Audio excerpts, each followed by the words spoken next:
guys, what's up? So today we're gonna be reviewing Captain Marvel, the the boy one. Let's just call it Shazam. Shazam is directed by David F. Sandberg and stars Zachary Levi, Mark Strong, Jimon Honsu, Asher Angel, and a slew of others. So this is a story of young Billy Batson. He is a foster kid and he's always running away from all his foster homes, trying to find the home that he belongs to, so to speak. And during his journey, he comes across an old wizard who tells him to say my name, which sounds kind of creepy, we all admit it. And when he says the magic words Shazam, he becomes the hero incarnate. Let's talk about Shazam. Now, this is one of those movies that I was really looking forward to. I saw the trailer, I liked what I saw, it looked funny.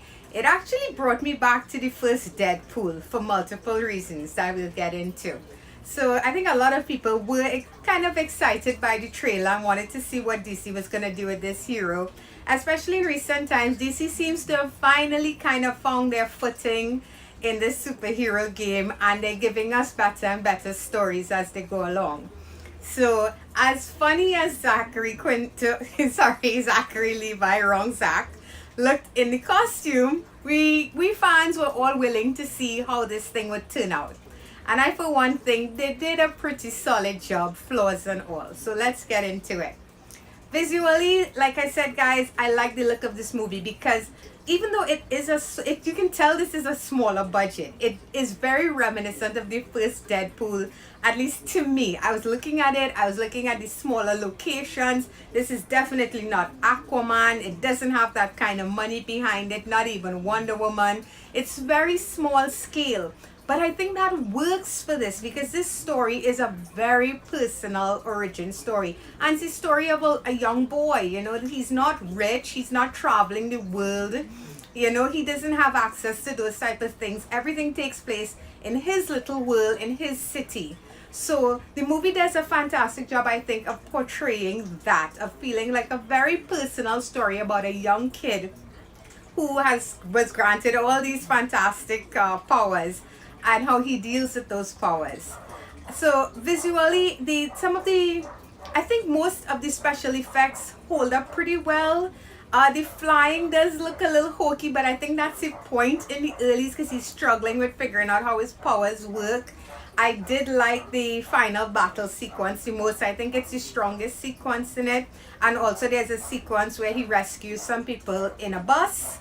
I think those are the ones that came out the best, so to speak. But again, this is, if you go into this expecting the extravaganza that was Aquaman or Wonder Woman, or even one of the lesser films like Batman v Superman, you might feel a bit disappointed. But for me, it worked because I think if you enjoyed that intimacy of Deadpool, for want of a better word, I think you're gonna like the look of this film. Another aspect of this film that is really strong is the acting. Young Asher Angel and Jack Dylan Grazer as Freddy worked really well together. They're very believable as friends, and of course they become best friends like in the comics. I think Jack Grazer steals most of the scenes that he's in as Freddy. He does a wonderful job as that character.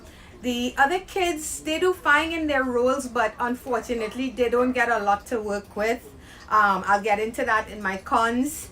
But yeah, Freddie and Billy, these two actors, I think they do a really good job. And Asher does a fantastic job, I think, of giving us a Billy Batson who is very lost in more than one way. And he's trying to figure out where he belongs and how he fits in and how he deals with having these superpowers. I think he handles his aspects of his storyline quite well. Zach Levi as Shazam, he's fun. I was telling someone that for me, his Shazam, his version of Captain Marvel, is very reminiscent of the Justice League animated version. That Shazam is this wide-eyed kid who, even though you're seeing a grown man, even the heroes kind of figure that something is off about him because he's just a little boy. I think he's 10 years old, if I'm not mistaken. In the animated series, he's younger.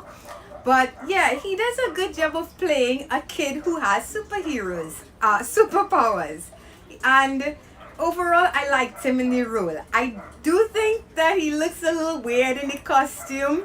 It does look a bit puffy. It doesn't seem like it's quite all him in terms of the muscles and that kind of thing.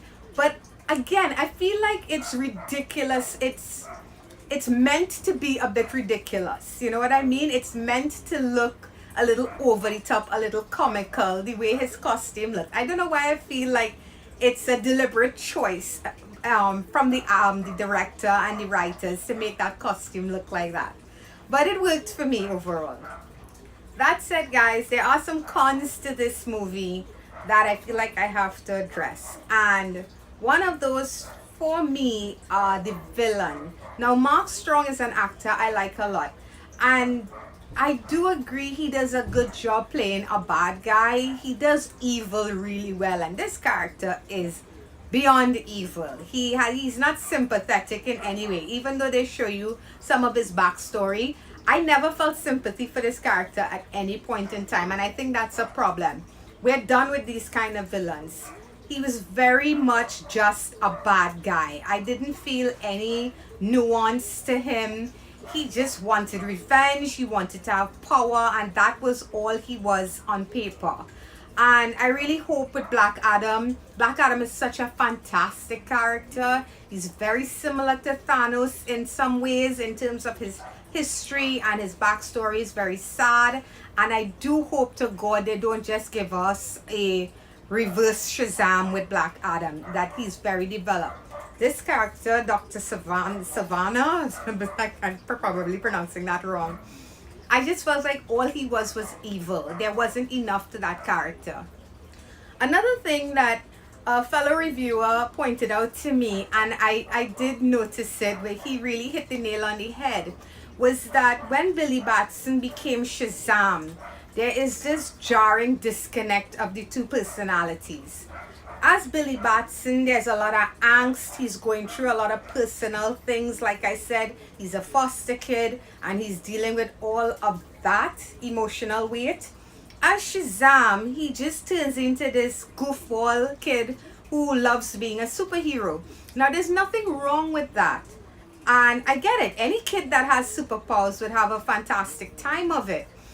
I just felt like, and I agree with my friend, that disconnect was a bit jarring in the sense that there wasn't enough of Billy in Shazam.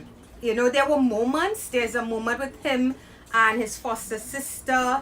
There are these little moments he has where, and another moment with him and Freddie later on. There are little moments where we see Billy coming through, but it really does feel like he becomes a totally different person. And he's very carefree, very, happy-go-lucky when he has his superpowers. So it's a little weird that they would write it like that. But again, I think for most people, they'll probably dismiss it as, he's a kid and he has superpowers and he's just enjoying himself. But I think it is a bit of a flaw. So as a whole, guys, this movie worked for me. I think DC has taken a step in the right direction with their characters. Telling these solo stories is the way to go until they find their footing, until they figure out how to bring all these characters together in a cohesive way. Granted, we do get some fun cameos in this. And overall, this movie is fun. It has a light-hearted tone to it. It feels very much like it's meant to appeal to the kid in all of us. The kid in all of us who's asked that question. If you could have a superpower, which superpower would you have? It's definitely geared towards that aspect of us. It's not meant to be overanalyzed, even though that's what we fans do. And for me, this movie is a 6.5 out of 10. I think it's a win for DC. I do think it has some flaws. I think it suffers. The tone of this movie also suffers a bit. In the drama and the comedy doesn't balance very well, in my opinion. They can get dramatic and then they'll just stop and they'll go into a comedic scene, and that's kind of weird. But I could forgive the flaws because I feel like you can tell a lot of love was put into this and a lot of heart, and everybody is giving their best. Zachary, the kids, everybody's, even Jimon Honsu as the wizard Shazam, he seemed to be having fun with it, you know. So I think it's a 6.5 out of 10. And yes, I do recommend, if you don't really care what I recommend anyway, because as fans of these kind of movies, I think good, bad, or indifferent, we're gonna go watch them. That's the reality of it. You might hate yourself afterwards, but you're gonna go watch it anyways. So that's gonna be it for Shazam, guys. I hope you liked this review. If you did, please feel free to hit that like button. It's very much appreciated. If you guys want to subscribe to my channel, you can click on my face right over there. And don't forget to comment, guys. I really enjoy interacting with you and that. Until next time, guys, what do we got? What do we got coming up next? We have Hellboy. Oh my goodness, we have another comic book related thing. We have Hellboy. Very curious to see how that is. I'm excited that it's rated R. I like David Harbour, but I'm not too sure because I'm one of those people that's disappointed Guillermo del Toro did not get to finish this movie, or I should say this franchise, this series of movies. So let's see if they give us something that we could look forward to. More Hellboy. And then after that, what do we got? Spider-Man. So come on, they're gonna knock that out the park. We already know that. So until next time, guys. Shazam! Aw.